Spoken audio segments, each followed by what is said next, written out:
Face with Charlotte Benedict. Hello there, a very good evening and welcome to another episode of Face to Face. On our show today is a special guest, the newly appointed ambassador of Israel to Sri Lanka, His Excellency Reuven Azar. A very good evening, Your Excellency, and welcome to the program. Thank you, Shalene. It's an honor to be at Face to Face. So I believe you presented your credentials to the president, and you are now officially Israel's ambassador to Sri Lanka. Congratulations on your new appointment. Thank you. Getting right down to the discussion, Israel has been the focus of global speculation as to what will happen in the region. Not only Israel, there are several wars that are being waged around the world, and this seems to be the most important point that a lot of world powers are speaking about because of the potential impact that it has on the entire world, the global economy, and the humanitarian aspect of everything that is happening. So it would be remiss on my part if I don't, of course, pose a few questions to you on that point. But before we get into that, you are in Sri Lanka to present your credentials. You did that. You had several high-level discussions in Sri Lanka. If you could elaborate a little bit on that, I think you had quite an important meeting with the foreign minister. What were the matters that were discussed and any decisions that were reached during that time? Yes, indeed. I presented my credentials on Thursday to the president, and then on the same day we had a meeting with the minister and the secretary of the foreign ministry. We discussed, our cooperation. We have a great program for guest workers that was enhanced in the last few years, about 20,000. The minister is, concerned about that. There are some issues that we have to sort out, especially with those who have overstayed, and see what we can do about it. Generally speaking, Israel is very pleased with the guest workers from Sri Lanka. I think they're very liked in Israel. And in addition to that, we have cooperation, of course, in defense. We have, for years we've been having this very fruitful cooperation. We also cooperate in tourism. Many Israeli tourists like to come to Sri Lanka. Hopefully, following the meetings, the official meetings, I also had some meetings with the private sector, and I was told that one of the Israeli companies is planning to open a direct line. That would be great because it would bring many more Israeli tourists to Sri Lanka. They like to come here to visit nature, to surf, to enjoy your amazing culture. So that is a third realm of cooperation. We also discussed agriculture. We try to see what we can do in terms of technological cooperation. We've been doing a lot of that with India, and now Sri Lanka has been looking at that, and we are looking at on models of what we can do here. According to, we have to map your interests, and we have to see what is adaptable, because we have different weathers. But there are many technologies that are can be either adaptable or they are good for Sri Lanka as well. Some of the cooperation can be done through government, and some of it through private sector. So I take it you had several discussions with high-ranking officials here in Sri Lanka. Was the situation in between Israel and Gaza ever discussed during these meetings, or was it mentioned? Yes, of course. I basically expressed how we see the situation at this moment, and we had a good discussion, an open discussion, sincere discussion. So just to sort of shift your focus on this issue that you're facing as a country, and of course several other countries are facing the issue of terrorism. And now I saw you on several Indian programs as well, speaking about the conflict between Pakistan and India. Where do you stand on that?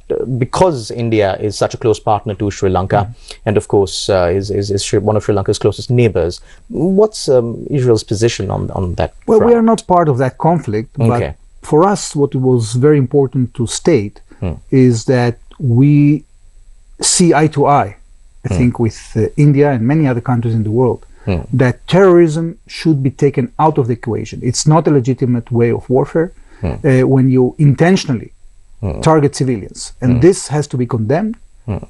Those who do that have to be dealt with, and those who sponsor them should be isolated. This is basically the bottom line. So there is this age-old saying that goes, one man's terrorist is another man's freedom fighter. So how do you distinguish between the two? It depends on the tactics. When you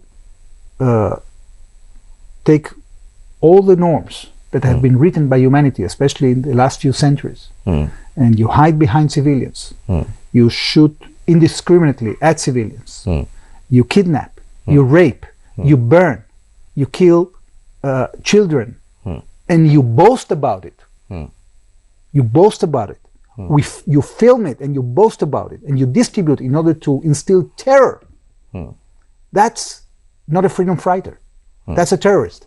Okay. So according to the United Nations and of course several other international organizations, they accuse Israel of these crimes. And of course, there have been several responses. And when I was preparing and watching a lot of these interviews following the developments there, one thing that I saw was every discussion usually was accusations back and forth, depending on where the allegiances lie. I would like to have a more productive discussion on where this would lead to and eventually where it will end. So with the United Nations, with the ICC, the allegations against your Prime Minister, against Israel, of course, because you're representing them, how do you see this ending? Where will it end? Well, we have to look at different aspects. First of all, the international aspect that you mentioned, the regional aspect, and the local aspect. Okay. So internationally, what we've been seeing is that Israel is the one and only Jewish state. In the UN scene, you have 22 Arab countries and 57 Muslim countries. So naturally, this creates a balance of power in the UN that is not in favor of us. So when it comes to election of officials, when it comes to voting, usually there is a sort of ganging up against us. And in many cases, it's ridiculous when you have UN resolutions that are completely ignoring our rights, and they are only concentrating in the rights of the other side, irrespective of what they do.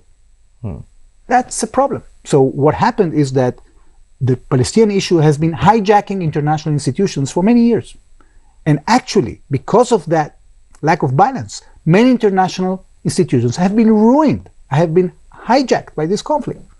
So countries in the world have to decide whether they want to allow this hijacking. Imagine, for example, Human Rights Council. I know that Sri Lanka also suffered from discrimination there. You have a situation in which a huge amount of resolutions, dozens of them, are concentrated only on Israel. There is a special article in the Human Rights Council discussion dedicated only against Israel. So clearly, we suffer there from discrimination. That's the reason why you have all these biased reports against us. So if you want to believe them, that's your problem. At the end of the day, you have to take into account that this is coming out for a reason. And that reason is that lack of balance. Now, in the region, what is happening is that you have not only terrorists, you have countries that are sponsoring terrorism, especially Iran. So what the revolutionary regime, Islamic radical regime in Iran has been doing for the last 30 years. It has been not only promoting terrorism publicly, it has been supporting it financially, it has been supporting training, it has been exporting sophisticated technologies to produce missiles and drones to terrorize countries and take over. So look what happened following the Arab Spring in 2011.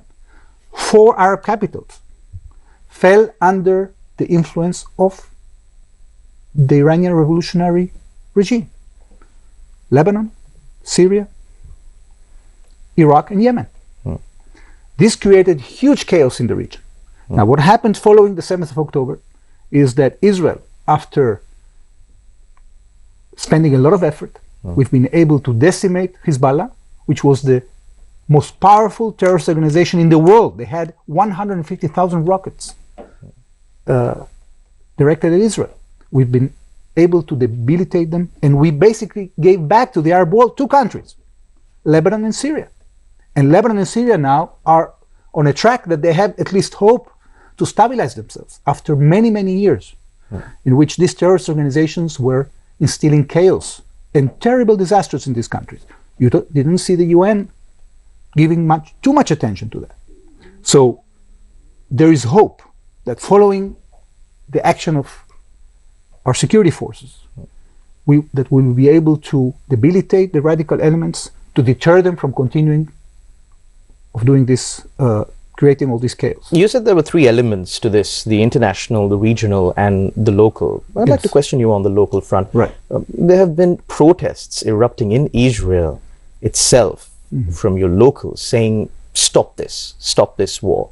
How do you respond to that? Yeah, well, first of all, we are a democracy, so it's natural that we will have demonstrations in our country, especially when you're dealing with issues of life and death. So there is a dispute. Following the fact that Hamas took hostages on the 7th of October and did these atrocious crimes, brings you a dilemma.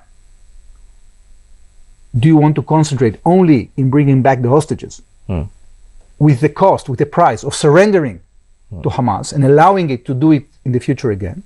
Or you're going to fight Hamas, but then you may put hostages at risk.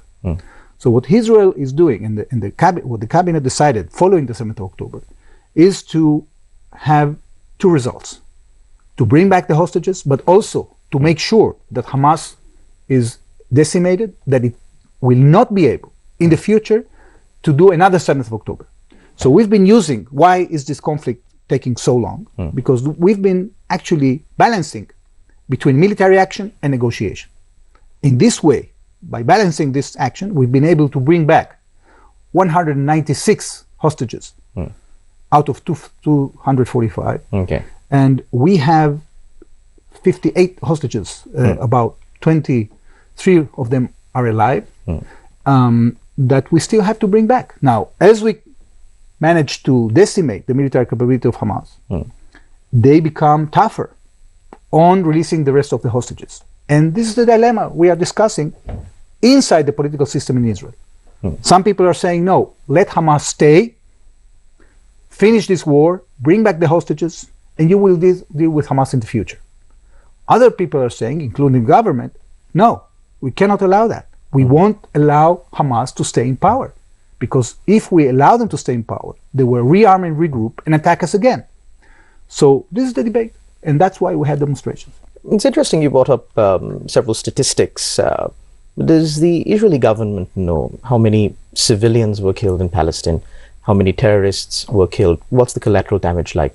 Because, well, Israel is the country that has access, and foreign organizations have not been allowed too much access into this region. And of course, given the war that's going on, nobody can really come down there to do the statistics. Does the Israeli government have data on this? Well, we don't have exact statistics. Unfortunately, a lot of international organizations have been leaning mainly on the statistics that Hamas is releasing.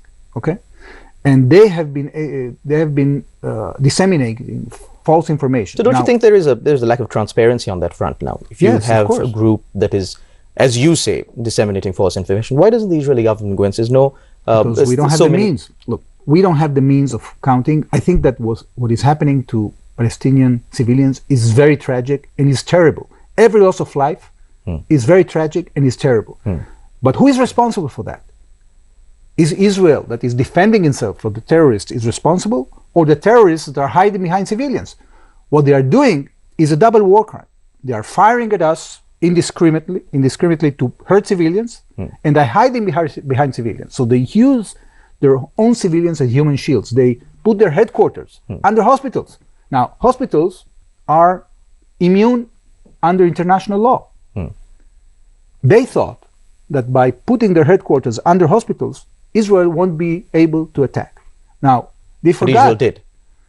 They forgot that under international law, if you use such an installation to attack the other side, legally, that installation doesn't enjoy any more from the protections that international law gives it. Now, Israel didn't indiscriminately fire the hospitals. We had to, time and again, very carefully evacuate patients and do many actions in order to diminish the cost of life, of civilian life. And we did it very successfully. Because when you compare the numbers of casualties in such urban warfare like we are having in Gaza, and you compare it, for example, to the fight against ISIS in Mosul, over there you had 8 civilians killed for every terrorist. In our case, according to the numbers that are commonly known, we have killed more than 20,000 Hamas and other terrorist organization fighters, and probably a similar or a little bit higher number of civilians, so 1 to 1.5. Okay, that also only emanates from the fact that Israel is doing a lot of effort to prevent from killing civilians. So when you say this information is readily available, you mean released by Hamas, or? No, what happened is that there were names that were released. The numbers? In the last... Okay. No, the numbers are not enough. Names. Okay. Okay? And different international organizations analyzed the names. Okay? And the conclusion at this point is that what we said is basically right, that we have killed around 20,000 terrorists, and the rest are civilians. Okay? How many? Well, I don't know exactly, but they are talking today about 50,000 all in all. So about 20,000 terrorists and about 30,000 civilians. Okay. And of course, as I said, this is very, very tragic. But if we wouldn't have used all these methods that we have invented, there's no army in the world, no Western army, that has invented more tactics to avoid civilians than Israel did. Like, for example, knock on roof, which is a little bomb that you throw at a building in order to signal to the people that they have to evacuate, and only then you destroy the building. Or other tactics like calling the population to evacuate to safe zones. The challenge is that Hamas is actually evacuating themselves to safe zones as well, and are disguising themselves as civilians. So technically there are no safe zones now? Well, it depends. You have a situation in which Hamas is undermining the safe zones.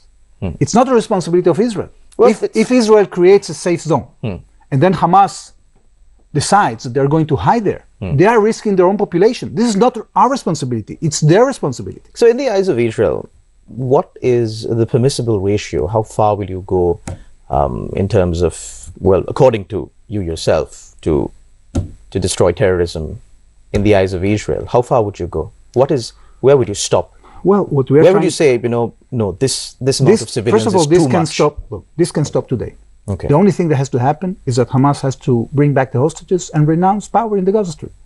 This could end a year ago. And then Israel would take over the Gaza Strip? Is that how it works? We don't want to take over the Gaza Strip in order to control it. But not at all. I think your Prime Minister recently made a statement saying that he wants to take control over the Gaza Strip. Look, I'll tell you what's the challenge here. Okay.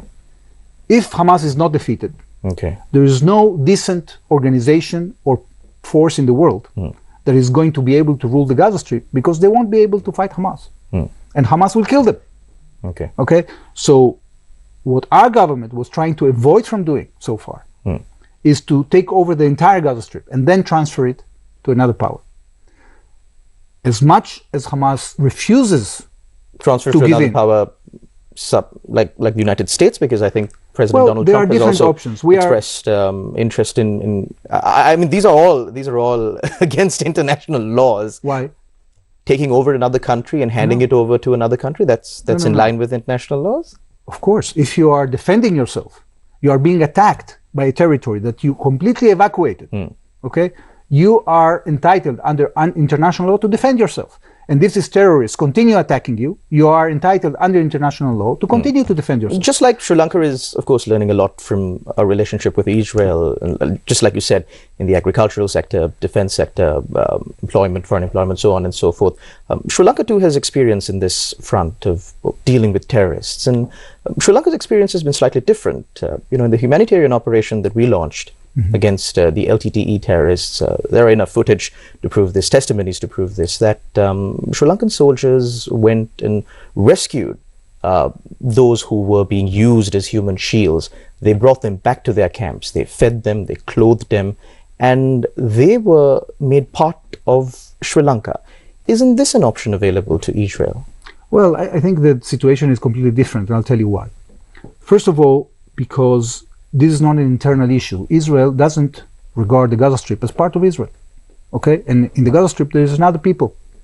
There are Palestinians, there are Arabs, and we want them to rule themselves. We don't have any interest in ruling them. Okay?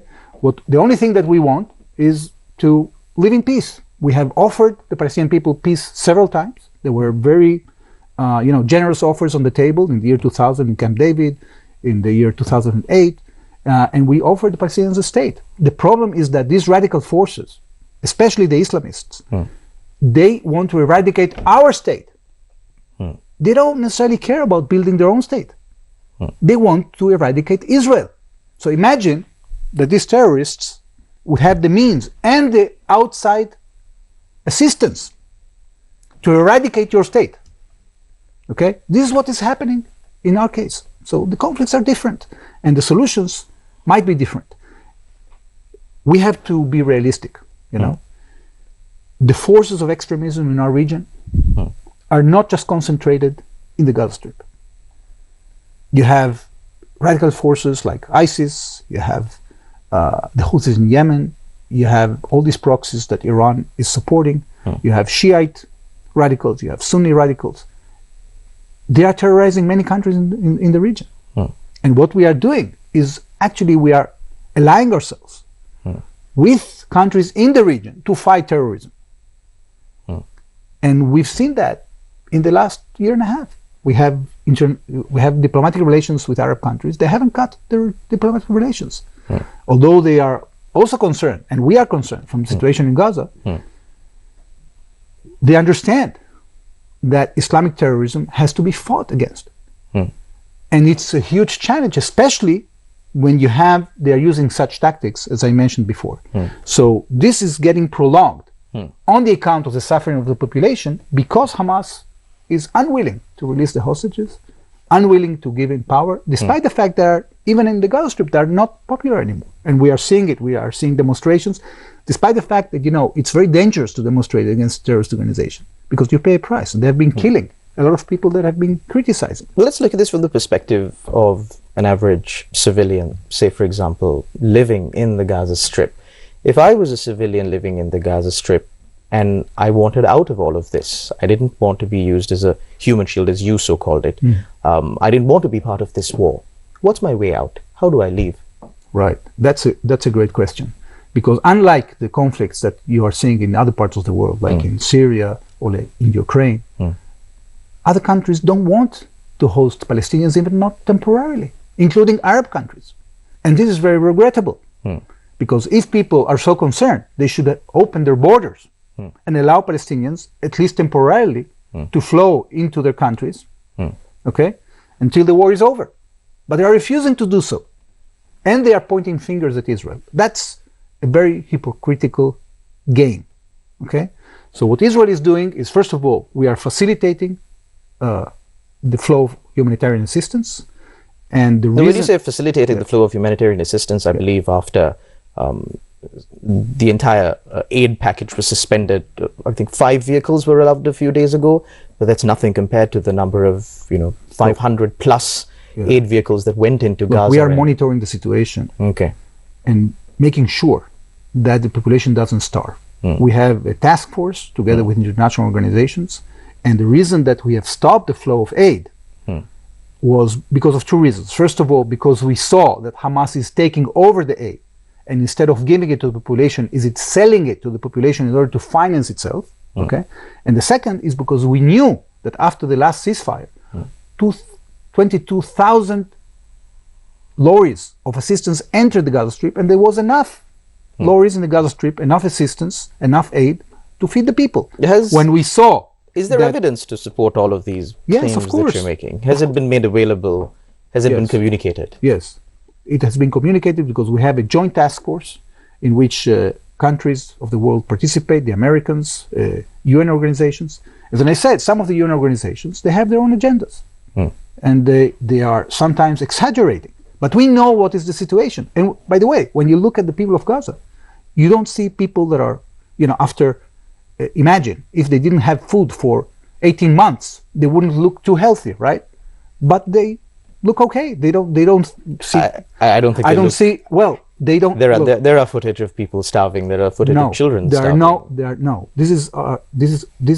This This is footage that is done by TV stations like Al Jazeera and others that are trying to portray a situation in order to deceive the public. Okay, we know very well when there's not enough food, and when there is not enough food, food enters, and this is what has been happening in the last week. So since we saw that the food is about to end, we allowed trucks to enter, and this is part of a plan that we're going to enter now in order to try to get the control of the humanitarian assistance out of Hamas. So there is a plan that we have devised with the Americans and with others, in which we are going to build distribution centers that are going to be manned with international companies, and they are going to give the food to the people instead of Hamas. And this is a very important element in the future of Gaza, because I think there is joint interest in the world to see an end to Hamas rule in the Gaza Strip. Also for the civilians, for the Palestinians. Imagine that for the last 18 years, since they took over the Gaza Strip, they have been indoctrinating their terrorist and their radical ideology. They have been treating the population in a terrible way, and and the Palestinians also deserve a better life.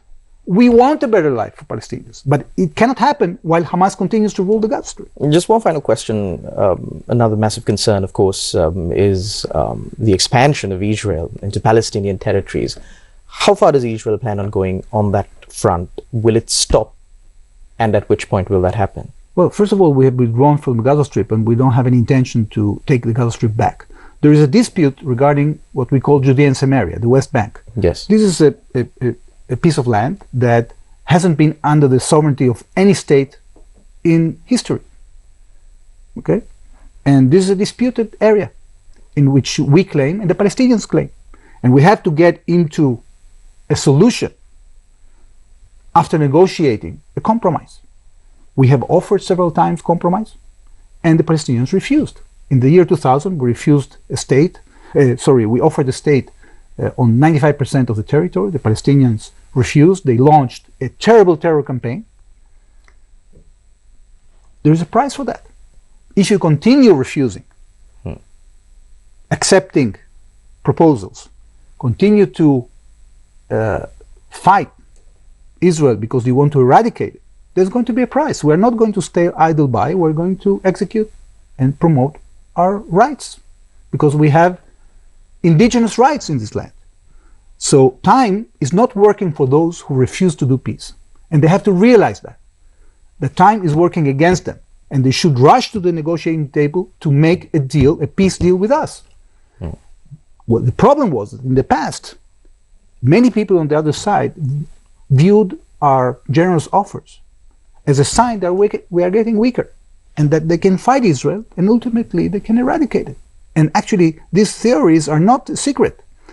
People like Hassan Nasrallah and Hamas have been, putting forward this theory. I think this all boils down to some of the priorities. Of course, we see Israel as the more powerful state between the two, but is decimating the other areas during this war. So, if I may ask you just one final question before we cross into a commercial break.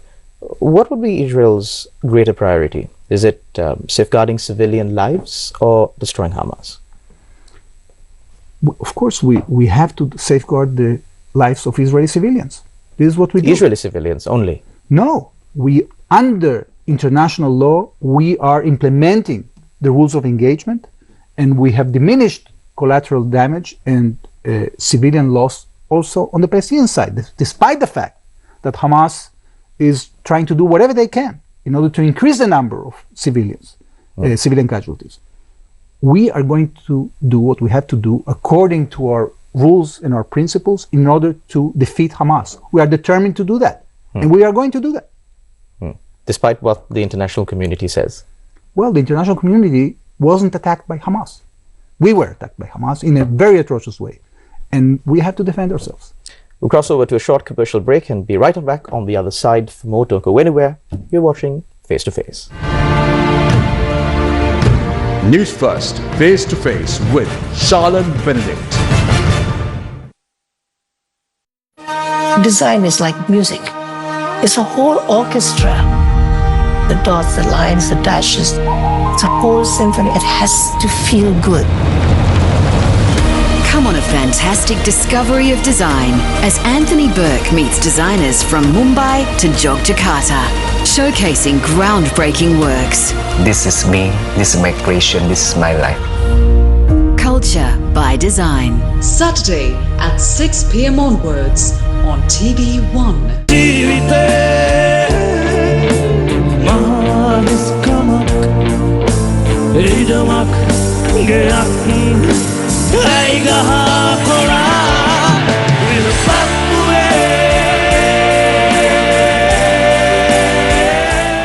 The Voice Sri Lanka live shows අංක 19 රුවන්වැල්ලෙන් Double Note ඉරිදා රාත්‍රී 8:30 සිට සජීවීව. Test cricket. It's not like other sports. It's not just about power or speed. It's about skill, Intelligence. Endurance. This is cricket at its purest. A battle of wills. Of minds. Of hearts. The mace, the ultimate prize. Lords, the ultimate venue. This is the ultimate test match. World Test Championship 2025 Final. Australia versus South Africa. Live on TV1 3 p.m. onwards.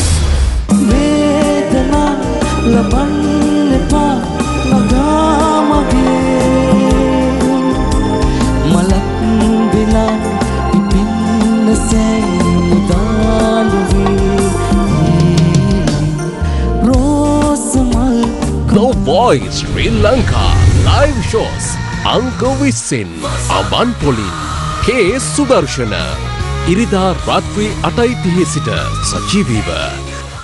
With your name, your unique talent, your phone number. The Sri Lanka's Got Talent PO Box 100 Ratmalana or WhatsApp us on 076 599 7788. Condition sleeping camera nida kanna pota balu pediya kare ganda data kamai niyama karadare balla getana husband ganna bahure urudu arte manori kihillo ke savari lanka. The Voice Sri Lanka live shows අංක 23 මොරටුවෙන් රුචිරද සිල්වා ඉරිදා රාත්‍රී 8:30 සිට සජීවීව. Newsfirst, face to face with Shalan Benedict. Welcome back. You're watching Face to Face. We're in discussion with the newly appointed ambassador of Israel to Sri Lanka, His Excellency Reuven Azar. Ambassador, we spoke quite extensively, of course, about the conflict in the region, much because it is a humanitarian crisis in the area, and of course it affects the global economics, geopolitics. It technically affects every country in the world. So to just bring some closure to everything that's happening in the region, according to Israel's perspective, how much longer will the suffering in the region continue, at least when we speak about the conflict between Israel and Gaza? Well, as I said, it can end today if Hamas decides to bring back the hostages and relinquish power in the Gaza Strip. If it doesn't, I think it can take many more months. And, we've been talking about the negative aspects of this, but we have to look also at how the region has been responding to this attack, not only by Hamas, but by Iran and its proxies. For the first time, following the Abraham Accords, we've been able to coordinate some of defense of our skies in the region under the umbrella of CENTCOM, the American command of the region. This threat of ballistic missiles and drones and sophisticated weapons is threatening everybody. The fact that we've been able to withstand the biggest barrages of ballistic missiles shooting from Iran and from other places into Israel from different fronts is quite remarkable. And many countries seek to cooperate with us, not only to withstand this kind of threat, but generally speaking, in order to acquire these capabilities, because the threat of missiles and drones is threatening the entire world. So the fact that we have achieved this kind of cooperation is very important. So the so-called international community, actually, a lot of countries and peoples support the effort, understand what is the threat that we are under.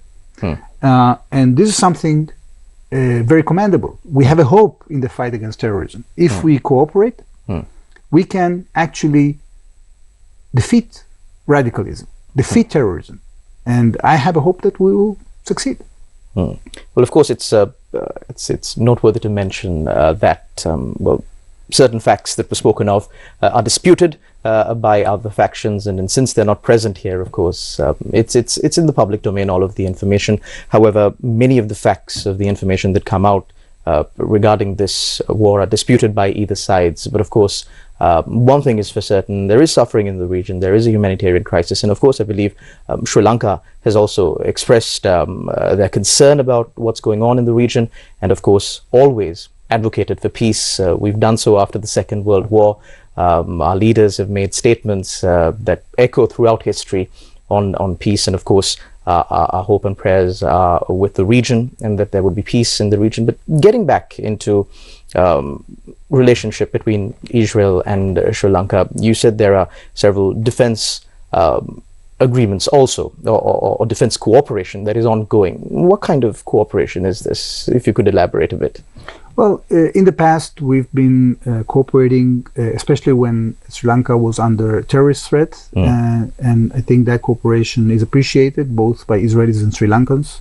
We continue to cooperate in order to enhance capabilities that are relevant to neutralizing different kinds of threats, whether it be terrorist threats or contraband, or surveillance that has to do with keeping the economic waters of this country. We usually don't discuss this publicly. I think that this kind of cooperation is better to keep under a certain degree of obscurity, because you want to be able to succeed in neutralizing the threats that you have. But it's a very good, I think, a very good cooperation, and I think we have gained trust, and we're continuing discussions in order to see how we can better serve the interests of each other. So moving on to, well, actually, Sri Lanka is coming out of an economic crisis, and of course, we have sought assistance from the international community to help us kind of stabilize our economy back. Were discussions focused on this aspect as well? Yeah, it's a matter actually of what Israel has to offer. Israel is a small country, but because of we are under constant threat, and we had to succeed to have a successful economy in order to sustain the expenses that we need in order to defend ourselves. The Israeli economy is quite successful, and we have currently three main sources of wealth that actually are playing out even throughout the war. Our economy didn't seriously shrink because of the war. We've been able to keep economic activity thanks to the fact that, first of all, we have a high degree of innovation in our country. It's the biggest hub of innovation in the world outside the United States, with about 7,500 startups and about 100 unicorns, and about 500 centers of R&D of international companies that are in Israel. So this, for example, has expressed itself not long ago when there was an exit of a company called Wiz in Israel that was sold for $32 billion. So foreign investment is still flowing into Israel, despite this criticism that you've been talking about before. In addition to that, the second source of wealth is our defense industry. The solutions that we have created to deal with a series of threats are actually commercial solutions that are being sold to other countries in the world, to Arab countries, to Europe, to the United States, India, Sri Lanka, etc. So there's been a huge spike in the number of orders that our defense industries are getting as a result of the development and the increase of threats around the world. More than $50 billion in orders for the next 4 years. The third source is energy. Israel has managed to develop its offshore gas reserves, and we've been able, even during the war, to bring foreign investors to invest in offshore gas in Israel. So the situation of our economy is pretty good, and the solutions that we are providing in medicine, in agriculture, in communications and many other fields are available. And the question is how to match them to the needs of Sri Lanka, and we can do that. So we've been discussing that, as I told you before, what we can do in agriculture. There is some outsourcing that we are doing with Sri Lankan companies in the field of high-tech. Thousands of Sri Lankans are being employed, actually, in outsourcing services for Israeli high-tech companies. And as I said, the issue of guest workers, that the huge increase in economic activity in Israel requires a lot of manpower, and we are glad that Sri Lankans are coming because we need them, and they are very good workers. Well, with the development of the world, of course, and the development of technology, cybersecurity is another aspect. It's not just physical security that matters anymore. An incursion into cyberspace or the websites of any country, into the cyberspace of any country, could cause serious damage. Right. Has there been discussion between Israel and Sri Lanka on cybersecurity? Because we've had several instances where government websites have been hacked, and several other nefarious activities taking place in the cyberspace here in Sri Lanka. Yes, we are discussing that. There are certain capabilities which are available, and that there are different parties in the country that are willing to engage with. So we are discussing that, and it's some of the cooperation can be between governments, some of them in the private sector. Indeed, cyber has been an increasing threat and has been a source of a lot of innovation in Israel. Most of the foreign investment that we got in the last 2 years has been on cyber. So many of the solutions that are being developed in the world on cyber are being developed in Israel. Not all of them are owned by Israeli companies, because we are developing that for international companies. So even when you purchase services from international companies on cyber, many times technology is being developed in Israel. So that was also a key focus area in your discussions. Yes. So, Ambassador Azar, you've attended several discussions. We spoke about your discussion, of course, with the foreign minister. What other high-ranking members in Sri Lanka? Well, I had the privilege of meeting with the Minister of Agriculture, that is very keen to help to assist the agricultural sector here, and we decided to create a follow-up list of issues which we are going to address. We are going to try and see whether international financing can be brought in the issue of establishing a center of excellence here in Sri Lanka. I met with the Speaker of the Parliament, a very impressive doctor, academic, and we had a good conversation. We want to renew the links of our friendship, parliamentary friendship group. So as the new parliament starts working, hopefully members will be appointed, and we can start this discussion, interaction, because at the end of the day, people-to-people contacts are very important. I met with the minister in charge of tourism and public security, and we discussed tourism issues. We were very grateful that the Sri Lankan authorities dealt with this terror threat that was emanating from some parts of the country, and they were very efficient in dealing with that, and that made the situation in which Israelis could come again. We could remove the travel warning. So we discussed that as well, how to promote tourism. So all in all, very high-ranking, very good meetings. I met, of course, with ministers, with the head of the police. I expressed our thanks for the services the police is giving, and we also celebrated our Independence Day on Monday, and we had a very nice reception, and we had many senior officials coming, including from the defense sector. So all in all, I think the visit was pretty effective. I saw that Sri Lankans are welcoming us, and we want to work together, and I hope we will achieve results. You spoke about several terror threats that were there in Sri Lanka, caused quite a stir in Sri Lanka. There were those who criticized even the government of not responding to it too fast. As the ambassador of Israel to Sri Lanka, were you happy with how the Sri Lankan government dealt with it? Yes.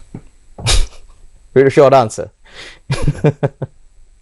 So, Ambassador Azar, moving forward, well, of course, you will be in office for several years, and where do you see the relationship between Israel and Sri Lanka, or diplomatic relations, going in the next few years, especially with the growing conflict not only in your region, but in our region as well, with India and Pakistan tensions heating up to the level that it is at today? Look, I think that we have great prospects for our relation because both governments are democracies. Both governments want to concentrate on practical solutions that will serve the public. They are accountable for what they're doing, and they want to succeed. So we can join hands and work together and achieve something for our peoples. We're practical people. We're decent people. We love peace. The other part is the fight against terror. The question is how successful we are going to be in joining hands in combating terrorism, both the direct terrorism that threatens our countries, but also in a more indirect way, how we can coalesce internationally to put pressure on the radicals, how to prevent radical content from being disseminated in social media and in digital media, electronic media, how we educate the next generation, how we isolate those who sponsor terrorism, what kind of international cooperation can we create together to pass resolutions against this kind of tactics. Okay, this is up to us, and we have to join hands to try to create an effort that unfortunately we have failed in before. You know, you were talking about the UN before. There's no definition for terror in the UN. So we've been failing miserably as an international community in the fight against terror, and we must do more. But there are definitions for other crimes, international crimes, war crimes, genocide, so on and so forth. So, terror. Yeah, but they are being manipulated. They are being hijacked. They are being misused. And if we really want to deal with that, we have to try and be more objective and more fair in the way that we look at it. Because if we ignore it, we allow this situation to continue, this terrorism that is hitting us today and has hit you in the past will hit others. And we are seeing it very clearly. We have a challenge as free societies, because those who terrorize us, they want to disrupt our lives, and they are actually taking advantage of our following of rules and norms, and they are using it against us. Okay, so we have to be creative in the way that we deal with that, because otherwise they are going to defeat us. And this is a great challenge, and is an increasing challenge. But the question really is on that front is, how far are you planning on bending the rules when it comes to... No, we don't bend the rules. You don't bend the rules? No. You said you have to find creative ways. Yes. That's bending the rules. No. No. This is corrupt people think that creative means bending the rules. No, creative means that you follow the rules, but you find ways to surprise your enemy. Like the Mossad did with the pager attack. We managed to actually pinpoint Hezbollah's entire chain of command with this beeper destroy and horse attack. And we took them out of balance in a way that actually minimized collateral damage almost to zero. The alternative to that would be that we would have to defend ourselves by invading the entire country and causing much more suffering, which we avoided. That is creativity. That is not bending the rules. These are the ways to fight terror. We have to be creative, not creative in a corrupt way. I know that this country today concentrates in the fight against corruption, and that's a great thing. We are not corrupt people. We are decent people, and we have to fight the threats and overcome the threats and prevail. And I'm sure that, like Sri Lanka prevailed, we are going to prevail as well, because we don't have any other choice. We have the, we love life, and this is something that we have in common. In our faith, we sanctify life. We do not support a cult of death that is being actually promoted by the terrorists. They believe that because they love death, they are going to be able to overcome. They are going to be able to win us, to win this fight. And they are mistaken. They are completely mistaken. Those who are going to prevail are those who love life, because they sanctify life and because they fight for the life. And we don't have any choice. We don't have anywhere to go. These people don't want to compromise with us. They just want to liquidate us. And we have to deal with it. Well, I think the international community and Sri Lanka as a whole wishes for nothing but peace in the region, and of course for a humanitarian solution to the crisis that's going on in the region. We know it's complicated, we know it's complex, and we also know that sometimes the toll that it has taken on life in the region is unimaginable, unspeakable even. But however, as a small country, Sri Lanka, of course, have always advocated for peace in the region and join the global community in advocating for the same. Thank you very much, Ambassador Azar, for joining us on our program today. We wish you all the best. Until we meet again, take care and God bless. Newsfirst, face to face with Shalan Benedict. Design is like music.